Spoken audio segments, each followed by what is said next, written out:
2 நாளைக்கு முன்பு இதே திருச்சி மாநகரத்தில் திராவிட முன்னேற்ற கழகத்தினுடைய மாநில மாநாடு நடந்தது. அந்த மாநாட்டில் நம்முடைய கூட்டணி பற்றி இன்றைய முதலமைச்சர் விமர்சனம் செய்தார். திரு ஸ்டாலின் அவர்களே, அனைத்து இந்திய அண்ணா திராவிட முன்னேற்ற கழகம் தேசிய ஜனநாயக கூட்டணி இணைந்து அற்புதமான கூட்டணியை தமிழகத்திலே அமைந்திருக்கின்றது. வலிமையான கூட்டணி, வெற்றி கூட்டணி நம்முடைய கூட்டணி.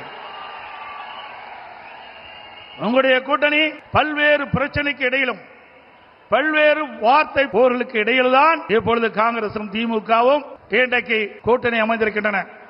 கிட்டத்தட்ட 20 நாட்கள் திராவிட முன்னேற்ற கழகமும் காங்கிரசும் வார்த்தை போர்.